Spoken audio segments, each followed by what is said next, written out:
J'ai pris acte de la difficulté de réfléchir les autres pensées du monde au travers des schématisations du domaine de la philosophie. Si je survole les diverses philosophies de l'histoire telles qu'elles ont été structurées depuis le XIXe siècle, les pensées extra-occidentales y sont souvent conçues, soit comme pré-philosophiques, soit comme appartenant à un ailleurs non philosophique. Il y aurait comme une séparation des critiques, une séparation des a priori et des jugements. La philosophie n'aurait de réelle capacité critique que sur elle-même, elle serait de la sorte uniquement autocritique. Et si elle s'est permise quelquefois de qualifier les autres formes de pensée, c'était pour noter leurs insuffisances et manquements par comparaison à un héritage grec qui lui-même a été grandement reconstruit en fonction de postulats modernes. Cette acceptation d'une séparation comme point de départ nécessaire est généralement aussi celui que supposent les spécialistes des pensées extra-occidentales. Ce type de discours savant a comme préalable à toute entreprise de poser la séparation entre une culture source et une culture cible. Dans le cas de la compréhension d'un modèle de pensée, quelle que soit la forme précise que prend l'analyse, le préalable serait de ne pas le superposer sur le modèle philosophique européen et tout en préservant une cohérence non philosophique, de tenter de l'articuler à notre langage, dont les mots sont issus de la tradition philosophique. Par exemple, en prenant Alexis Slavis, dans l'espace de la pensée chinoise, paru en 2010, il énonce que le préalable à toute compréhension serait une nécessaire séparation entre la notion de philosophie et celle de pensée. Je le cite. 2 points. Pensée et philosophie ne se superposent pas et ne doivent pas être confondues. La philosophie est la manière dont, à partir des Grecs, nous avons compris ce en quoi devait constituer le fait de penser. Cette perspective sur et dans la pensée nous est propre et trouve son origine dans une histoire précise, la nôtre. À ce titre, il est impropre de parler de philosophie chinoise, ou alors sur un plan strictement métaphorique. Cette articulation des plus complexes ne relèverait pas du travail du philosophe, mais serait plutôt celui de l'anthropologue. Les spécialistes des penseurs extra-occidentaux ne seraient au final rien d'autre que des anthropologues se référant à des textes dans un langage dont la structure serait éloignée. S'ils ne souhaitent pas véhiculer des stéréotypes ou tenir des propos naïfs, ils doivent mettre en place un ensemble discursif qui résiderait en une tension entre deux modèles langagiers, entre deux processus historiques hétérogènes, entre deux dynamiques de construction des concepts ou des figures. Ce type de symbolisation ne permettrait pas d'exprimer une altérité culturelle de manière limpide. Un spécialiste ne pourrait qu'affirmer qu'il faut comprendre ces mots extérieurs par comparaison avec ce qui semble être un équivalent dans notre langue, tout en gardant à l'esprit que ce n'est en réalité pas tout à fait superposable au sens initial. De cette manière, les mots traduits ne définissent pas l'essence d'un concept d'une autre culture, mais plutôt, ils symboliseraient la relation entre un mot d'une langue source et un mot d'une langue cible, avec toute la relativité qui est propre aux deux situations historiques différentes. Au final, malgré toute leur connaissance, il me semble que ces savants seraient dans une position similaire à n'importe quel individu plongé dans une culture différente. Ils ne pourraient pas statuer sur la nature de cette altérité, mais simplement ils tenteraient de symboliser la relation qu'ils entretiennent avec les phénomènes qu'ils analysent. Il n'existerait toujours pas de belvédère où il serait possible de sortir de la catégorie de la relation entre soi-même et d'un phénomène qui est analysé. D'emblée, cet état de choses effacerait toute possibilité d'atteindre une prétendue essence ou objectivité. Ce que je décris est une expérience très courante, elle me semble à la fois évidente, mais toujours déstabilisante, et l'anthropologue Benoît Delétoile le formule admirablement bien dans son livre de 2007, Le goût des autres. Je le cite. 2 points. Quand j'arrive pour la première fois dans un pays étranger, dont j'ignore la langue et les codes, je ne peux qu'éprouver un fort sentiment d'altérité. Le problème est de déduire de ce sentiment d'étrangeté qui peut être radical, une essence autre. Quand je parle d'altérité radicale, je décris non pas un état du monde, mais mon expérience de ce monde. J'ai recours à une catégorie qui donne sens à mon expérience, qui peut être de peur, d'incompréhension, de fascination, de malentendu, dans un monde qui m'est étranger. Je décris une expérience dans le langage de l'ontologie, non pas « j'ai eu peur d'eux », mais « ils ne sont pas comme nous ». Il est donc vain de vouloir saisir l'altérité, car je ne fais que me saisir moi-même, ou plutôt mon rapport aux autres. Dans le cas qui m'occupe, celui du Japon, en usant de précautions pour ne pas confondre ce qui relèverait d'une relation avec ce qui relèverait d'une essence, si je voulais saisir une pensée qu'il est maladroit de qualifier d'autochtone, vers quel type de corpus de texte dois-je me tourner ? La question peut sembler évidente. En effet, s'il y a pensée japonaise, il y a corpus de texte de référence proprement japonais. Et pourtant, rien n'est plus délicat que de poser autre chose que de simples hypothèses sur ce qui serait natif à l'archipel. On ne trouverait pas de texte d'une antiquité ou d'une primitivité japonaise, pour la bonne raison qu'il n'y a pas eu de système d'écriture capable de conserver ce type d'informations. Ce qui est certain, c'est que le prince Shotoku, à la fin du VIe siècle et au début du VIIe siècle, importa massivement l'écriture chinoise, les systèmes d'organisation gouvernementale, ainsi que les modèles politiques et historiographiques chinois, ainsi que les doctrines bouddhiques, au travers des écoles qui ont transité par la Chine. Bref, ce que l'on appelle la pensée chinoise a été structurant dans le cas du Japon, et il me semble évident que se poser la question de la possibilité et des moyens nécessaires à l'appréhension de la culture japonaise demanderait de faire un détour par le domaine de la sinologie, de se poser la question d'une possibilité d'une étude de la pensée chinoise. Trouver des corpus de textes cohérents portant sur la pensée chinoise est bien plus simple que leur équivalent sur une supposée pensée japonaise hors de l'influence d'une extériorité. En plus de l'invention d'une écriture spécifique en Chine, il y avait effectivement des textes apportant des méthodes de spéculation spécifiques, ces modalités devenant des canons et des doctrines, utilisées pour une stabilisation sociale et politique sur une très longue durée. Il y a aussi toute une histoire de la pensée chinoise avec des évolutions et des incorporations extérieures, comme par exemple avec le bouddhisme, mais il y a aussi la fiction d'une continuité autoréférentielle qui garantirait l'existence d'une tradition chinoise. Au final, un peu à la manière d'une histoire qui se serait construite en une unité cohérente, c'est-à-dire au travers d'une prétention grecque qui détiendrait un langage privilégié et des méthodes spéculatives adaptées, il me semble évident que la Chine peut s'enorgueillir d'une histoire équivalente en puissance, fût-elle aujourd'hui reconstruite et en partie fictive, tout comme l'Europe moderne dans son rapport à la Grèce. De cette supposée cohérence chinoise, le Japon en serait grandement l'héritière, en serait le petit frère. Si cette cohérence de la pensée chinoise me semble évidente, la lecture et la compréhension réelle du fond chinois est pour moi extrêmement ardue. Étant donné que le chinois écrit et parlé actuel est une construction moderne, qui a été influencée par les langues occidentales, les corpus ne sont plus lisibles directement dans une langue appropriée pour un natif, mais uniquement pour des spécialistes ayant étudié le chinois ancien. La lecture n'est plus spontanée, mais médiatisée au travers de l'apprentissage d'une langue écrite morte. C'est vraisemblablement équivalent au travail philologique que devrait mener un lecteur assidu des textes en grec ancien. En venant d'une culture non sinisée, le niveau de complexité augmente encore d'un cran. Ce manque de spontanéité produirait alors potentiellement une puissante étrangeté, dont le brouillard dévoilerait autant d'illusions qu'il ne cacherait d'éléments. En parlant d'opposition entre la philosophie qui serait logique et la pensée chinoise qui serait analogique, c'est bien de ce brouillard dont je parle en la comparant à la clarté de ce que serait notre raison. Mais si l'on en croit une anecdote de François Julien dans l'article datant de 1986, le plus long des tours, le phénomène inverse serait tout aussi tenace. Dans ce passage, l'auteur évoque ce que disait le sinologue Paul Demiéville lorsqu'il, je cite, rapportait que, choisissant un jour le début du discours de la méthode comme texte particulièrement clair et universellement intelligible à l'usage de ses étudiants chinois, il était demeuré stupéfait en étant contraint de constater combien celui-ci leur restait au contraire, terriblement étranger et incompréhensible. La clarté supposée de Descartes serait ainsi limitée culturellement. La logique ne serait pas si évidente qu'elle le semblerait. Je cite François Julien, :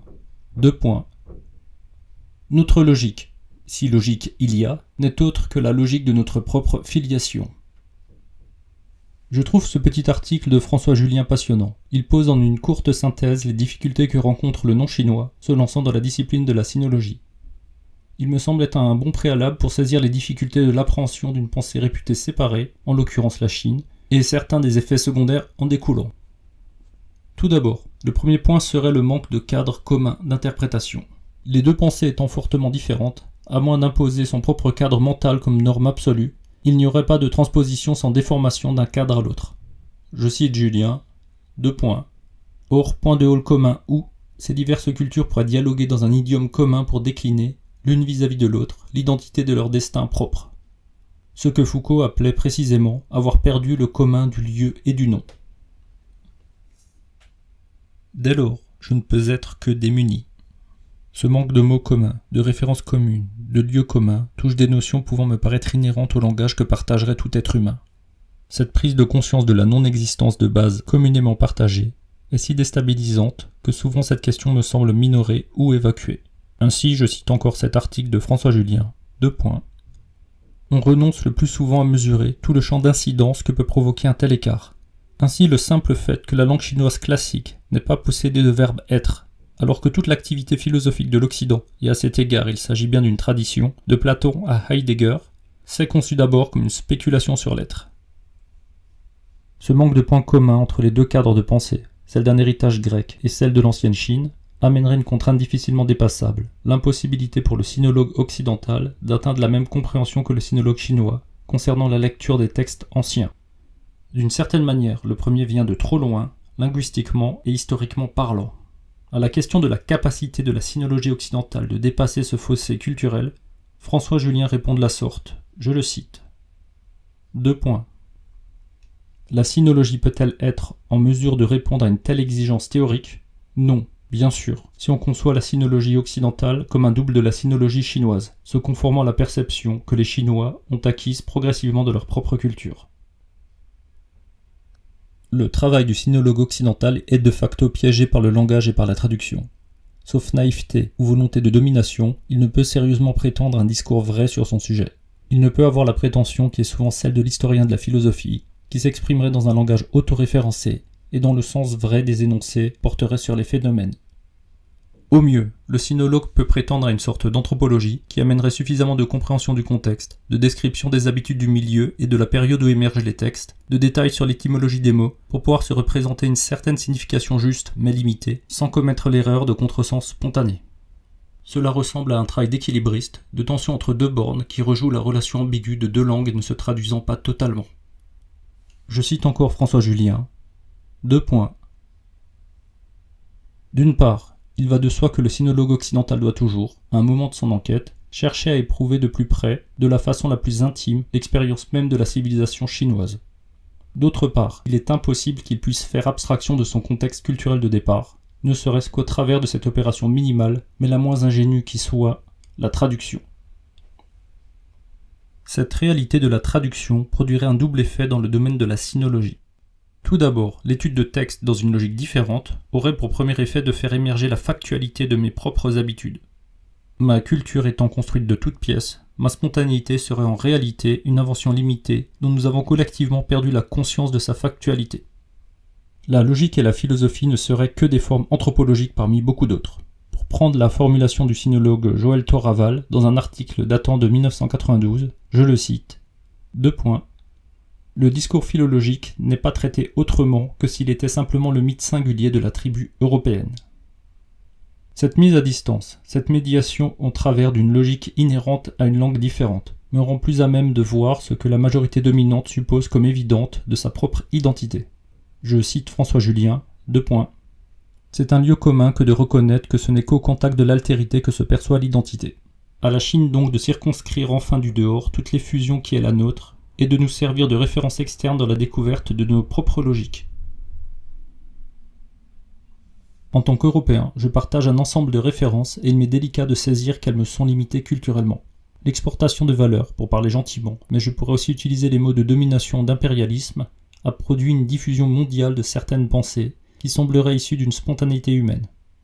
Par exemple, prendre la subjectivité comme point de départ d'une objectivité, phénomène que Philippe Descola présente comme limité à l'ontologie naturaliste, apparaît effectivement comme relatif dès que l'on commence à s'intéresser au modèle chinois. Je cite François Julien, 2 points. Le cogito comme point de départ logique n'est bien sûr possible que comme aboutissement de toute une tradition. La prise de conscience du sujet ne s'opère que sur fond d'inconscience culturelle, et tout le discours pensé de la civilisation prospère sur un impensé d'autant plus radical. Ce premier effet résultant de l'intérêt porté à une pensée différente de la tradition philosophique issue de la Grèce, en l'occurrence de la Chine, est salutaire pour ne pas prendre certains phénomènes relatifs contextuellement comme étant universels, et pour ne pas croire ces intuitions comme étant au centre de toutes les intuitions. Mais un second effet plus ambigu advient alors. Cette fois, il ne concerne pas l'appréhension de la pensée européenne, communément appelée philosophie, mais plutôt la restructuration de la pensée chinoise elle-même. Au travers de son regard extérieur, le sinologue non chinois va s'intéresser à des éléments qui lui semblent étrangers, à des inconnus qui seraient spécifiques à une tradition éloignée. Ce type de singularité qui produirait des significations limitées culturellement ne serait ainsi visible que depuis une extériorité. C'est-à-dire qu'un sinologue chinois ne verrait aucune anormalité, aucune étrangeté, aucune originalité dans une opération langagière qui lui paraîtrait vraisemblablement comme allant de soi. Dès lors, l'extériorité culturelle deviendrait un moyen positif pour dénicher certaines spécificités qui resteraient invisibles aux principaux intéressés, cachés par l'habitude. Le comparatisme culturel, dans le cadre où il y aurait bien une séparation des critiques, deviendra un moyen positif pour faire émerger des originalités culturelles. Je cite François Julien. 2 points. En pratiquant un tel comparatisme, le sinologue occidental sera peut-être aussi mieux en mesure de repérer et de réinterpréter des aspects de la culture chinoise auxquels la conscience chinoise ne s'intéresse plus, ne songe même plus s'intéresser, et qui pourtant sont peut-être d'autant plus caractéristiques d'elle-même. Les phénomènes de tradition sont souvent si massifs et englobants que l'on risque fatalement de se laisser enliser si l'on ne reprend pas prise sur eux par une mise en perspective comparatiste. Le comparatisme culturel serait ainsi le moyen d'éviter de se faire enliser par sa propre tradition en recourant à une extériorité. Pour qu'une telle méthode puisse fonctionner, il faudrait déjà en premier lieu accepter l'affirmation d'un manque de cadre commun à un possible échange interculturel, tout en ayant tout de même des rapports nombreux avec des spécialistes extérieurs qui viendraient critiquer des évidences et viendraient faire émerger des spécificités. Cet étranger, tout en étant ontologiquement séparé et ne pouvant avoir qu'une vision faussée, serait néanmoins positif en cela qu'il serait en position privilégiée pour découvrir une originalité invisible, par comparaison par opposition avec sa propre norme. Si une telle chose est possible, je suis alors dans le cas où l'universalité réelle n'existe pas, où il n'y a que des critiques séparées, mais où l'extérieur joue le rôle d'un miroir me présentant ma propre identité. Cette idée que l'acceptation de différences radicales nous augmenterait réciproquement dans une réflexivité que l'on peut nommer échange culturel est certes très belle et pourrait être la base d'une entente sereine, mais j'ai bien peur qu'elle soit grandement utopique, ou plutôt qu'elle soit non conforme à ce qui se déroule dans la réalité.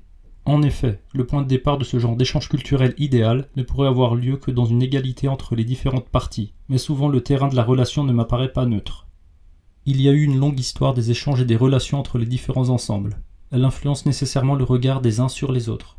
Il est difficile de croire que le sinologue occidental puisse totalement se défaire sur des stéréotypes construits sur ce qui a été appelé la philosophie chinoise et qui a été initié par les jésuites, ou encore par rapport au processus d'objectivation des modèles comparatistes au XIXe siècle, ce que Edward Said appelle généralement orientalisme, en constituant des canons très ambigus de ce que seraient les spécificités des cultures dites orientales ou extrême-orientales. Je dois ajouter aussi que les demandes de reconnaissance identitaire peuvent jouer des rôles extrêmement complexes.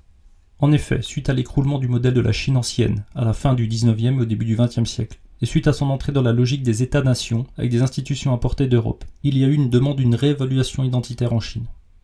Même si cette demande est compréhensible, elle s'entoure de questions identitaires, parfois menées politiquement et peut-être soumises à une possible récupération idéologique. Toute position serait comme prise au piège par un carcan teinté d'idéologie dans lequel s'affirme la confrontation entre un nous identitaire et un vous identitaire. En reprenant les mots de Benoît de l'Étoile concernant cette différence entre la nomination d'une relation avec l'autre et la nomination d'une naissance de l'autre, puis-je me persuader que le sinologue soit en mesure de nommer une spécificité qui ne soit pas uniquement relationnelle, c'est-à-dire qui ne soit pas prise dans la complexe histoire de la nomination des cultures par un Occident en mesure de nommer impérialement l'ensemble du monde. Dès lors, depuis l'extérieur, avec la découverte de ce que serait l'originalité de la culture de la Chine ancienne, il y a bien le risque de se sentir, en tant que sinologue occidental, capable de sauver l'originalité de cette culture alors que les premiers concernés seraient en train de la perdre. D'une manière ou d'une autre, ce sinologue tomberait dans le cadre du savant européen qui, par sa science, est en mesure de statuer sur ce qui serait l'essence des autres cultures, alors qu'eux-mêmes n'en sont plus capables. L'article de François Julien date de 1986, peut-être qu'aujourd'hui il n'écrirait pas tout à fait les mêmes formulations concernant ce point précis. En effet, il donne pour finalité à la sinologie occidentale de sauver la culture chinoise. Ce domaine aurait pour but de, je le cite, 2 points. Tenter d'enrayer le processus d'assimilation inconsciente dans laquelle est engagée la culture chinoise d'aujourd'hui, conduite à se mouler dans la perception qu'elle prend de son propre héritage selon les cadres logiques du seul savoir occidental. Car sur cette voie-là, la culture chinoise elle-même n'existe plus. Si je saisis la logique de ce texte de François Julien, pour lutter contre l'occidentalisation de la pensée chinoise sous la forme du savoir universitaire, ce seraient les spécialistes occidentaux, eux-mêmes formés par l'université, qui seraient en position d'agir. Il émergerait là un évident paradoxe qui ne finit pourtant pas de se déployer dans toutes les directions. Il va falloir maintenant que je tente d'appréhender ce que produit concrètement les interactions entre les savoirs et les différents modèles d'enseignement et de partage. En un mot, je vais devoir me demander quel a été l'effet de la modernisation depuis le XIXe siècle et de la mondialisation sur ce que nous appelons aujourd'hui la pensée chinoise.